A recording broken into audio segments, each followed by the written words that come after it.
நம் பாரம்பரிய சத்தான சத்துமாவு தயாரிக்கும் முறை. இயற்கை உணவுகள் பற்றி விழிப்புணர்வு தற்போது மக்கள்கிட்ட அதிகமாக இருக்குங்க. இதுக்கு என்னென்ன பொருள் தேவையானதுன்னு நம்ம பார்க்கலாம். இதில் நீங்கள் உங்களுக்கு தேவையான அளவு கூட நீங்கள் இதுக்கு பாதிக்கு பாதி கூட நீங்கள் இது பண்ணிக்கலாம். இது இல்லைன்னா கால் அளவு இல்லை முக்கால் அளவு அந்த மாதிரி. இப்போ 1 கிலோ சொல்கிறேன் அப்படின்னா நீங்கள் எல்லாத்துலேயும் அதுக்கு அரை கிலோ கூட போட்டு நீங்கள் தயார்படுத்தி அப்பப்போ மாற்றிக்கலாம். இதுக்கு என்னென்ன பொருள்னு பார்க்கலாம்.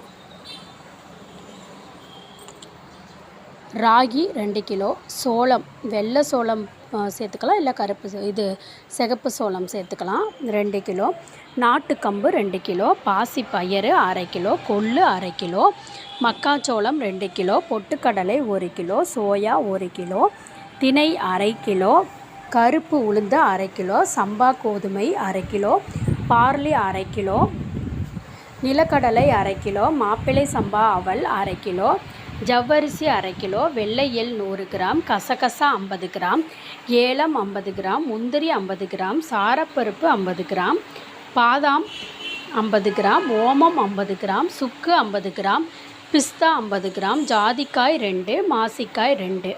இதை எப்படி செய்யணும்னு பார்த்தீங்கன்னா, ராகி, சோளம், கம்பு, பாசிப்பயிறு, கொள்ளு இது எல்லாமே தண்ணீரில் 12 மணி நேரம் ஊற வச்சுடுங்க. தண்ணீரை நல்லா வடித்ததுக்கப்புறம் அதை ஒரு துணியில் கட்டி 12 மணி நேரம் கழித்து எடுத்திங்கன்னா தானியங்கள் முளைவிட்டு இருக்குங்க. அதை 3 நாள் வெயிலில் காய வைக்கணுங்க. மற்ற பொருட்களை 1 நாள் வெயிலில் காய வைக்கணும். எல்லாமே மொத்தமாக மாவு மில்லில் அரைச்சி 4 மணி நேரம் ஆற வச்சிடுங்க. சத்து மாவு தயார்.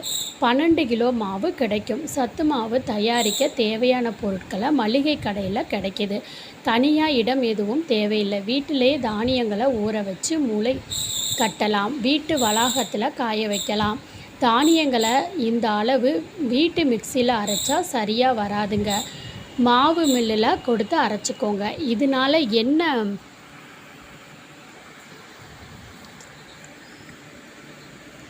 பயனும் தெரிஞ்சுக்கலாங்க. அதே மாதிரி ஒரு நபருக்கு 1 டம்ளர் தண்ணீர் வீதம் கொதிக்க வைக்கணும்.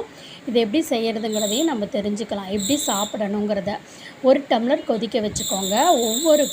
ஒவ்வொருவருக்கு 2 ஸ்பூன் மாவு வீதம் தண்ணீரில் கலந்து 2 நிமிடம் நல்லா கொதிக்க வச்சு சத்து மாவு கூழ் தயாராகிடும். அதில் அவங்கவுங்க விருப்பத்துப்படி இனிப்பு இல்லைன்னா உப்பு, மிளகு பொடி இதெல்லாம் சேர்த்து சாப்பிட்லாம். எதுவுமே கலக்காமல் அப்படியே கூட குடிக்கலாம். காலையில் 2 டம்ளர் சத்து மாவு பானம் குடித்தால் காலை சாப்பாடு பூர்த்தியாகிடும். இதன் மூலம் உடலுக்கு தேவையான சத்துக்கள் கிடைச்சிடுங்க. கார்போஹைட்ரேட் கொழுப்பு குறைவாக இருக்கிறதுனால உடல் பெருக்காது. உடல் எடையை குறைக்க உதவும். குழந்தைகளுக்கு ஏற்ற உணவு. காலை மாலை வேளையில் அவர்களுக்கு தரலாம். முதியோர்கள் இதை அருந்தும் போது உடனடி சக்தி கிடைப்பதை உணர முடியும். எளிதில் ஜீரணிக்க கூடியது.